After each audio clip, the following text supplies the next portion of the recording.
नमस्कार। आइए सुनते हैं प्रेमचंद की लिखी कहानी सज्जनता का दंड। साधारण मनुष्य की तरह शाहजहांपुर के डिस्ट्रिक्ट इंजीनियर सरदार शिव सिंह जी में भी भलाइयाँ और बुराइयाँ दोनों ही वर्तमान थी। भलाई यह थी कि उनके यहाँ न्याय और दया में कोई अंतर न था। बुराई यह थी कि वे सर्वथा निर्लोभ और निस्वार्थ थे। भलाई ने मात हतों को निडर और आलसी बना दिया था। बुराई के कारण उस विभाग के सभी अधिकारी उसकी जान के दुश्मन बन गए थे। प्रातः काल का समय था। वे किसी पुल की निगरानी के लिए तैयार खड़े थे, मगर साइस अभी तक मीठी नींद ले रहा था। रात को उसे अच्छी तरह सहेज दिया था कि पौ फटने के पहले गाड़ी तैयार कर लेना। लेकिन सुबह भी हुई, सूर्य भगवान के दर्शन भी दिए, शीतल किरणों में गर्मी भी आई, पर साइस की नींद अभी तक नहीं टूटी। सरदार साहब खड़े खड़े थक कर एक कुर्सी पर बैठ गए। साइस तो किसी तरह जागा, परंतु अर्दली के चपरासियों का पता नहीं। जो महाशय डाक लेने गए थे वे एक ठाकुरद्वारा में खड़े चरणामृत की प्रतीक्षा कर रहे थे। जो ठेकेदार को बुलाने गए थे वे बाबा रामदास की सेवा में बैठे गांजे का दम लगा रहे थे। धूप तेज होती जाती थी। सरदार साहब झुंझला कर मकान में चले गए और अपनी पत्नी से बोले, इतना दिन चढ़ाया, अभी तक एक चपरासी का भी पता नहीं। इनके मारे तो मेरे नाक में दम आ गया है। पत्नी ने दीवार की ओर देखकर दीवार से कहा, यह सब उन्हें सिर पर चढ़ाने का फल है। सरदार साहब चिढ़कर बोले, क्या करूं, उन्हें फांसी दे दूं? सरदार साहब के पास मोटर कार तक कहना ही क्या, कोई फिट न थी। वे अपने इक्के से ही प्रसन्न थे, जिसे उनके नौकर चाकर अपनी भाषा में उड़न खटोला कहते थे। शहर के लोग उसे इतना आदर सूचक नाम न देकर छकड़ा कहना ही उचित समझते थे। इस तरह सरदार साहब अन्य व्यवहारों में भी बड़े मितव्ययी थे। उनके दो भाई इलाहाबाद में पढ़ते थे। विधवा माता बनारस में रहती थी। एक विधवा बहन भी उन्हीं पर अवलंबित थी। इनके सिवा कई गरीब लड़कों को छात्रवृत्तियां भी देते थे। इन्हीं कारणों से वे सदा खाली हाथ रहते। यहाँ तक कि उनके कपड़ों पर भी इस आर्थिक दशा के चिन्ह दिखाई देते थे। लेकिन यह सब कष्ट सहकर भी वे लोभ को अपने पास फटकने न देते थे। जिन लोगों पर उनका स्नेह था वे उनकी सज्जनता को सराहते थे और उन्हें देवता समझते थे। उनकी सज्जनता से उन्हें कोई हानि ना होती थी। लेकिन जिन लोगों से उनके व्यावसायिक संबंध थे वे उनके सद्भावों के ग्राहक न थे, क्योंकि उन्हें हानि होती थी। यहाँ तक कि उन्हें अपनी सहधर्मिणी से भी कभी कभी अप्रिय बातें सुननी पड़ती थी। एक दिन वे दफ्तर से आए तो उनकी पत्नी ने स्नेहपूर्ण ढंग से कहा, तुम्हारी यह सज्जनता किस काम की, जब सारा संसार तुमको बुरा कह रहा है? सरदार साहब ने दृढ़ता से जवाब दिया, संसार जो चाहे कहे, परमात्मा तो देखता है। रामा ने यह जवाब पहले ही सोच लिया। वह बोली, मैं तुमसे विवाद तो करती नहीं, मगर जरा अपने दिल में विचार करके देखो कि तुम्हारी इस सच्चाई का दूसरों पर क्या असर पड़ता है। तुम तो अच्छा वेतन पाते हो, तुम अगर हाथ ना बढ़ाओ तो तुम्हारा निर्वाह हो सकता है। रूखी रोटियां मिल ही जाएगी, मगर ये 10-5 रुपये के चपरासी मुहर्रिर दफ्तरी बेचारे कैसे गुजर करे? उनके भी बाल बच्चे हैं, उनके भी कुटुंब परिवार है, शादी गमी तिथि त्योहार यह सब उनके पास लगे हुए हैं। भलमनसी का भेष बनाए काम नहीं चलता। बताओ उनका गुजर कैसे हो?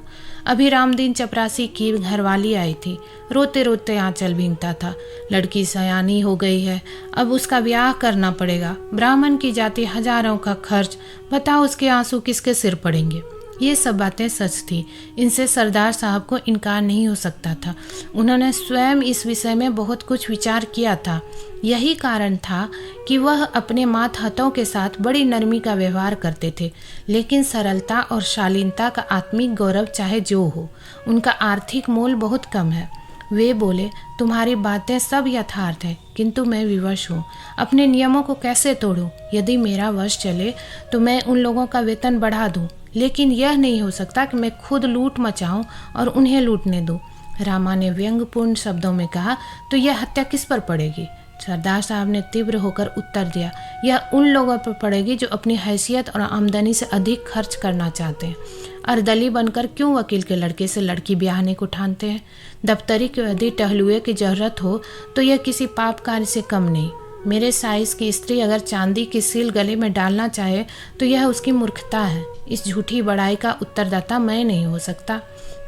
इंजीनियरिंग का ठेकेदारों से कुछ ऐसा ही संबंध है जैसे मधुमक्खियों का फूलों से।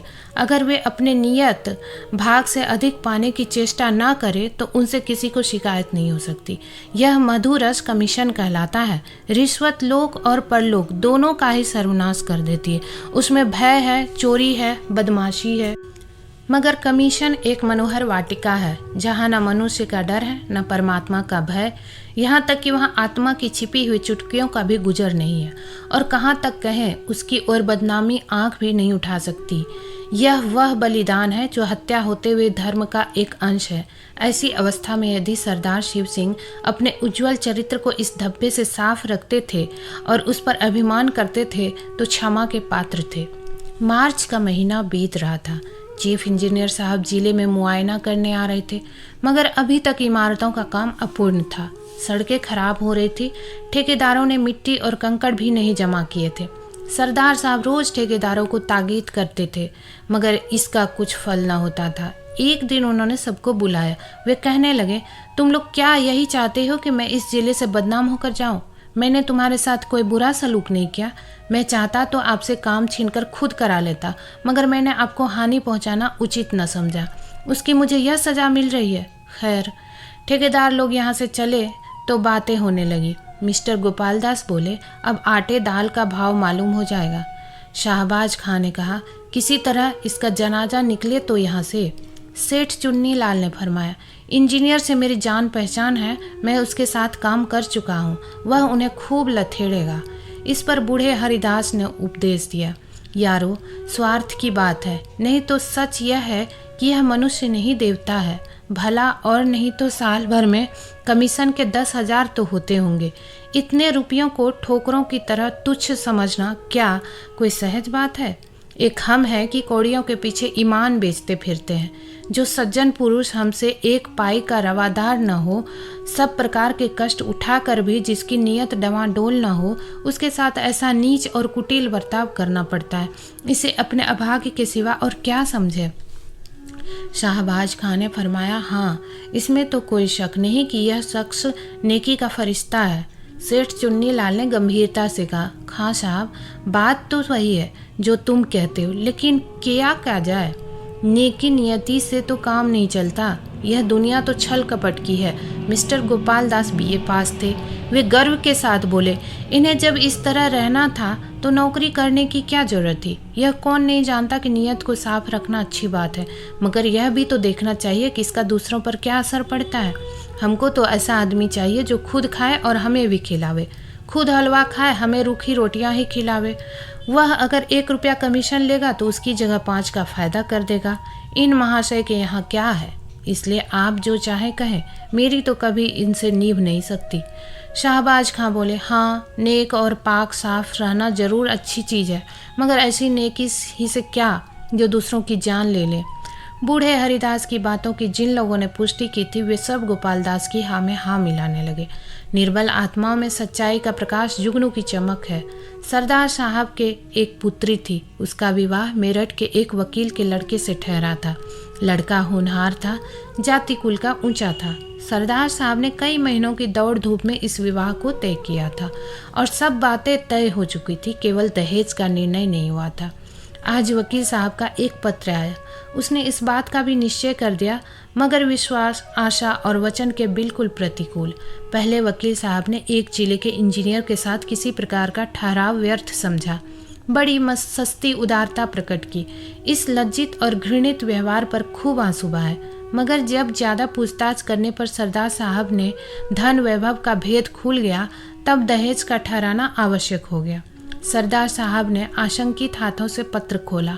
5,000 रुपये से कम पर विवाह नहीं हो सकता। वकील साहब को बहुत खेद और लज्जा थी कि वे इस विषय में स्पष्ट होने पर मजबूर किए गए, मगर वे अपने खानदान के कई बूढ़े, खुर्राट, विचारहीन, स्वार्थ आंध महात्माओं के हाथों बहुत तंग थे। उनका कोई वंश न था। इंजीनियर साहब ने एक लंबी सांस खींची। सारी आशाएं मिट्टी में मिल गई। क्या सोचते थे, क्या हो गया? विकल होकर कमरे में टहलने लगे। उन्होंने जरा देर पीछे पत्र को उठा लिया और अंदर चले गए। विचार आया कि यह पत्र रामा को सुनावे, मगर फिर ख्याल आया कि यहाँ सहानुभूति की कोई आशा नहीं। क्यों अपनी निर्बलता दिखाऊं? क्यों मूर्ख बनो। वह बिना बातों के बात न करेगी, यह सोचकर वे आंगन से लौट गए। सरदार साहब स्वभाव के बड़े दयालु थे और कोमल हृदय आपत्तियों में स्थिर नहीं रह सकता। वे दुख और ग्लानि से भरे हुए सोच रहे थे कि मैंने ऐसे कौन से बुरे काम किए हैं जिनका मुझे यह फल मिल रहा है। बरसों की दौड़ धूप के बाद जो कार्य सिद्ध हुआ था वह क्षण मात्र में नष्ट हो गया। अब वह मेरी सामर्थ्य से बाहर है, मैं उसे नहीं संभाल सकता। चारों ओर अंधकार है, कहीं आशा का प्रकाश नहीं, कोई मेरा सहायक नहीं। उनके नेत्र सजल हो गए। सामने मेज पर ठेकेदारों के बिल रखे हुए थे। वे कई सप्ताहों से यूं ही पड़े थे। सरदार ने उन्हें खोलकर भी न देखा था।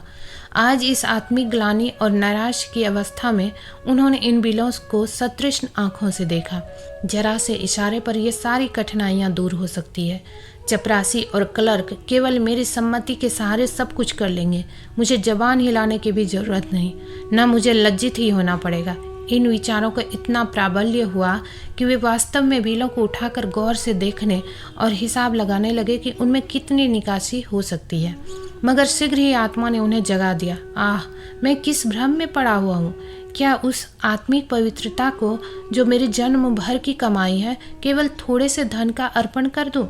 जो मैं अपने सहकारियों के सामने गर्व से सिर उठाए चलता था, जिससे मोटर कार वाले भ्रातृगण आंखें नहीं मिला सकते थे, वही मैं आज अपने उस सारे गौरव और मान को, अपनी संपूर्ण आत्मिक संपत्ति को 10-5 हजार रुपयों पर त्याग दूं? ऐसा कदापि नहीं हो सकता। अब उसे कुविचार को परास्त करने के लिए, जिसने क्षण मात्र के लिए उन पर विजय पा ली थी, वे उस सुनसान कमरे में जोर से ठठाकर हंसे। चाहे यह हंसी उन बिलों ने और कमरों की दीवारों ने ना सुनी हो, मगर उनकी आत्मा ने अवश्य सुनी। उस आत्मा को एक कठिन परीक्षा में पास होने पर परम आनंद हुआ। सरदार साहब उन बिलों को उठाकर मेज के नीचे डाल दिया, फिर उन्हें पैरों से कुचला। तब इस विजय पर मुस्कुराते हुए वे अंदर गए। बड़े इंजीनियर साहब नियत समय पर शाहजहांपुर आए। उसके साथ सरदार साहब का दुर्भाग्य भी आया। जिले के सारे काम अधूरे पड़े हुए थे। उनके खानसामा ने कहा, हुजूर, काम कैसे पूरा हो? सरदार साहब ठेकेदारों को बहुत तंग करते हैं। हेड क्लर्क ने दफ्तर के हिसाब को भ्रम और भूलों से भरा हुआ पाया। उन्हें सरदार साहब की तरफ से न कोई दावत दी गई, न कोई भेंट। तो क्या वे सरदार साहब के नातेदार थे जो गलतियां न निकालते? जिले के ठेकेदार ने एक बहुमूल्य डाली सजाई और उसे बड़े इंजीनियर साहब की सेवा में ले जाकर हाजिर हुए। वे बोले, हुजूर, चाहे गुलामों को गोली मार दे, मगर सरदार साहब का अन्याय अब नहीं सहा जाता। कहने को तो कमीशन नहीं लेते, मगर सच पूछिए तो जान ले लेते हैं। चीफ इंजीनियर साहब ने मुआयने की किताब में लिखा, सरदार शिव सिंह बहुत ईमानदार आदमी है, उनका चरित्र उज्जवल है, मगर वे इतने बड़े जिले के कार्य का भार नहीं संभाल सकते। परिणाम यह हुआ कि वे एक छोटे से जिले में भेज दिए गए और उनका दर्जा भी घटा दिया गया। सरदार साहब के मित्रों और स्नेहियों ने बड़े समारोह से एक जलसा किया। उसमें उनकी धर्मनिष्ठा और स्वतंत्रता की प्रशंसा की। सभापति ने सजल नेत्र होकर कंपित स्वर में कहा, सरदार साहब के वियोग का दुख हमारे दिल में सदा खटकता रहेगा। यह घाव कभी न भरेगा। मगर फेयरवेल डिनर में यह बात सिद्ध हो गई कि स्वादिष्ट पदार्थों के सामने वियोग का दुख दुस्सह नहीं। यात्रा के समान तैयार थे। सरदार साहब जलसे से आए तो रमा ने उन्हें बहुत उदास और मलिन मुख देखा। उसने बार बार कहा था कि बड़े इंजीनियर के खानसामा को इनाम दो, हेड कलर की दावत करो, मगर सरदार साहब ने उसकी बात न मानी थी। इसलिए जब उसने सुना कि उनका दर्जा घटा और बदली भी हुई, तब उसने बड़ी निर्दयता से अपने व्यंग्यवान चलाए। मगर इस वक्त उन्हें उदास देखकर उससे रहा न गया।